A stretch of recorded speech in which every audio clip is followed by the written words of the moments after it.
In the village of Kachala, beauty was a language spoken fluently and without mercy. It lived in the swing of a woman's hips as she carried water from the river, in the shine of a girl's teeth when she laughed, in the smoothness of skin that caught the sun just right. Beauty decided who was greeted warmly and who was passed like a shadow. It decided who danced at weddings and who served food quietly in the corner. It decided who was loved. And then there was Niaboke. From the day she was born, people said the world had been unkind to her face. Her nose was too broad, her skin marked and uneven, her eyes large in a way that unsettled children. When she smiled, people flinched before they forced politeness. When she cried, no one hurried to comfort her. By the time she was old enough to walk, whispers followed her small feet like dust. Why does she look like that?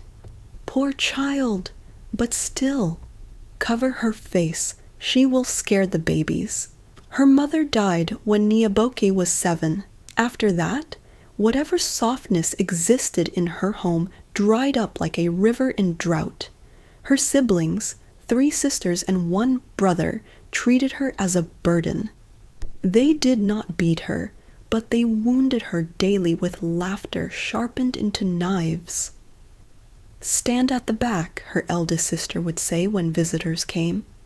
"Don't embarrass us," another would add, pushing her behind the hut.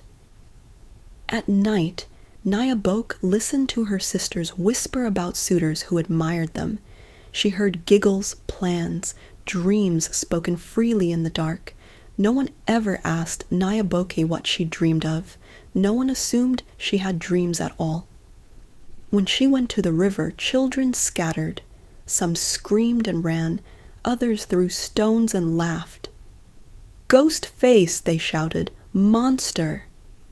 She learned to walk with her head lowered, eyes fixed on the earth. She learned to make herself small, to fold her presence into corners.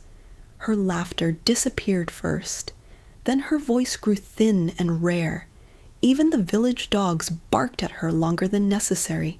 Men never looked at her twice. When she passed a group of young men, conversation paused, then resumed with cruel jokes once she was out of earshot. Mothers never pointed her out to their sons. No one imagined her as a bride, a wife, or a mother. By 18, Niaboke understood her place in the world. She would live quietly, she would work hard, she would expect nothing. But fate, like a patient hunter, was watching. One evening, as the sun bled red into the hills, Niaboke was sent to collect firewood deep in the forest. Her sisters had already bathed and eaten. This task was for her alone. The forest grew thick and unfamiliar, shadows stretching long and crooked. The air smelled of damp earth and secrets. That was when she saw the hut. It stood where no hut should stand, crooked, woven from branches and old cloth, smoke rising though no fire was visible. Niaboke froze. Fear and curiosity wrestled inside her chest. "Come closer, child," a voice called. Niaboke's feet moved before her courage could object. An old woman sat outside the hut, skin wrinkled like dried bark, eyes sharp and bright. Her hair was white, wild, crowned with leaves. She looked at Niaboke not with disgust or pity, but with something deeper, recognition. "You are very alone," the old woman said. Niaboke swallowed. "Everyone is," she replied quietly. The old woman laughed, a sound like crackling fire. "No, not like you." She reached into the hut and brought out a small bar of soap wrapped in banana leaves. It shimmered faintly, as if remembering light. "Bathe with this tonight," the old woman said, "from head to toe. Do not share it. Do not speak of it. And listen well. There is one rule you must never break." Niaboke's heart pounded. "What rule?" The old woman's eyes darkened. Never let another person see you bathe. Never allow envy to witness your transformation. If you break this rule, what you gain will not only leave you, it will return with interest. Nyabok hesitated. Why help me? The old woman smiled sadly. Because the world has been cruel, and cruelty leaves debts. Before Nyaboke could ask more, the forest wind rose. Leaves swirled. When the air settled, the old woman and hut were gone. Only the soap remained. That night, Nyabok bathed by moonlight, alone behind the hut while her siblings slept. As water touched the soap, it turned milky and warm, smelling of rain and wildflowers. She scrubbed her skin gently at first, then, with growing urgency, the water shimmered, her skin softened. Marks faded, bone shifted with a strange, painless warmth. She gasped, clutching her face as if waking from a dream. When she finished, trembling, she looked into the water's reflection.